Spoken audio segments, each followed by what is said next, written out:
राजमहल से लौटने के बाद चाणक्य का मन अशांत था।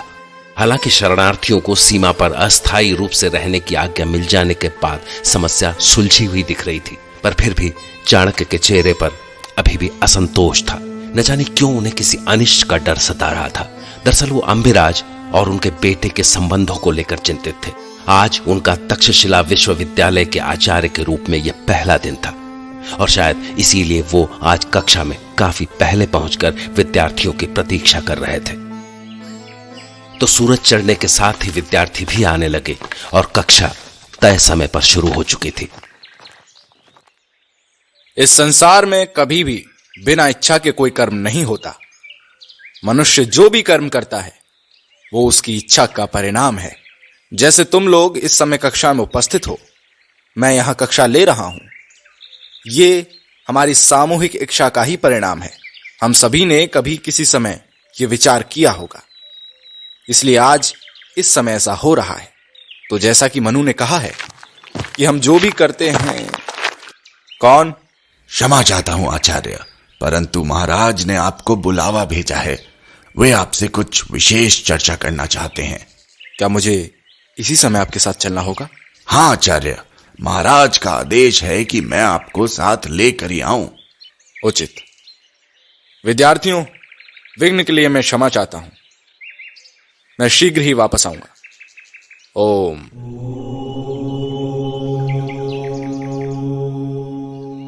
चलिए।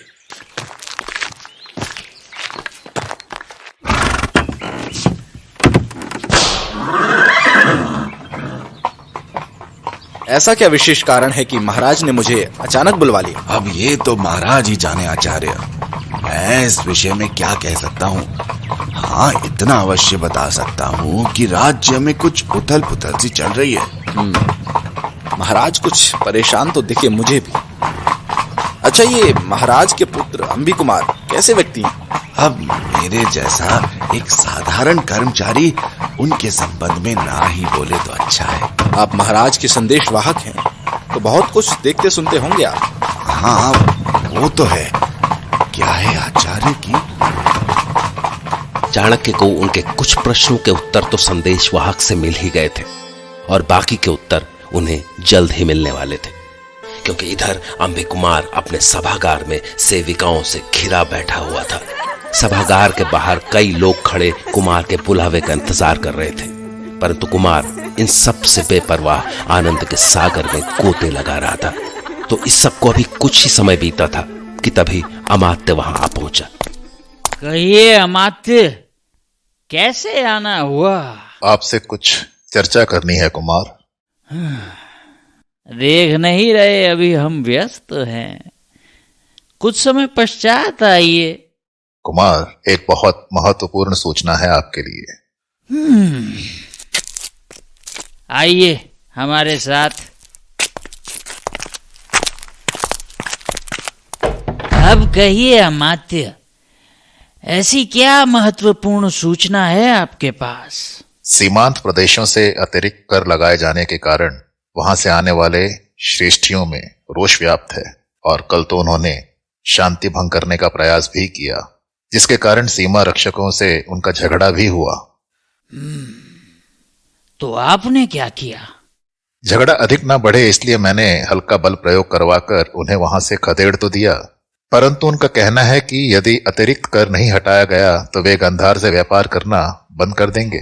तो कर दे बंद, हमें उनकी कोई आवश्यकता भी नहीं। परंतु कुमार, इसका प्रभाव पड़ोसी राज्यों के साथ हमारे राजनीतिक संबंधों पर पड़ सकता है। देखिए अमात्य, हमें धन की आवश्यकता है, इसलिए हमें करों में वृद्धि तो करनी पड़ेगी। अधिक कर का तात्पर्य अधिक धन, और जितना अधिक धन उतनी ही हमारी अलग क्षेत्र के साथ निकटता। वो तो उचित है, परंतु मेरा विचार है कि आपको सीमांत राज्य कैकेय के विषय में अधिक व्यावहारिक होकर विचार करने की आवश्यकता है। क्या मैंने आपसे सलाह मांगी अमात्य? हमने कुछ कहा है तो कुछ सोच समझ कर ही कहा है। स्मरण रहे, आप भावी राजा के समक्ष खड़े हैं तो आदेश का पालन कीजिए। हाँ, और रहा कैकई राज्य का प्रश्न, तो महाराज पर्वतेश्वर के लिए हमारे पास एक सुनहरा अवसर है कि वे अपनी पुत्री का विवाह हमारे साथ कर दे, तो हम उनके राज्य से आने वाले श्रेष्ठियों के लिए करों में विशेष कटौती कर देंगे। परंतु कुमार, जब ये बात आंधीराज को पता चलेगी तो? और उन्हें बताएगा कौन? आप? नहीं नहीं कुमार, आप ऐसा सोच भी कैसे सकते हैं? मैं भला क्यों?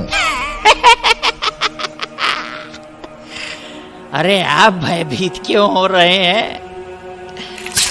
लीजिए, फल खाइए। नहीं कुमार, मैं चलता हूं। कहो गुप्तचर, तुम यहां कैसे? मुझे अंबी कुमार से भेंट करनी है। उचित। कुमार भीतर हैं, तुम जा सकते हो। इस समय इस गुप्तचर का यहां आना मुझे कुछ उचित नहीं लग रहा। मुझे पता लगाना ही होगा। यहां इस दीवार के पीछे छिप जाता हूं। कहो, क्या सूचना है? कुमार, वो आपका संदेश। ठहरो, अमात्य जा चुके हैं ना? हाँ, वो जा चुके हैं। पहले बाहर जाकर पक्का कर लो कि बाहर कोई है तो नहीं। जी अवश्य। इधर तो नहीं है कोई? नहीं, कोई नहीं है। हे ईश्वर, बाल बाल बच गया। बाहर कोई नहीं है कुमार। अब कहो, क्या सूचना है? कुमार, आपका संदेश अलक्षेंद्र तक पहुंचा दिया गया है और वो आपके प्रस्ताव से सहमत है। ये तो होना ही था। हमें पूर्ण विश्वास था कि वीर अलक्षेंद्र अंभी कुमार का प्रस्ताव अस्वीकार कर ही नहीं सकते। सुनो गुप्तचर, वीर अलक्षेंद्र से हमारी भेंट कराने का प्रबंध करो शीघ्र। मैं पूरा प्रयास करूंगा कुमार। इसके अतिरिक्त और कोई सूचना? नहीं कुमार, इसके अतिरिक्त और कुछ नहीं है। तुम जा सकते हो। अलक्षेंद्र से भेंट? हे ईश्वर, ये चल क्या रहा है यहाँ? निश्चित ही मुझे महाराज तक की सूचना पहुंचानी होगी। उससे पहले तो मुझे यहां से निकलना चाहिए। अब ये आवाज कैसी?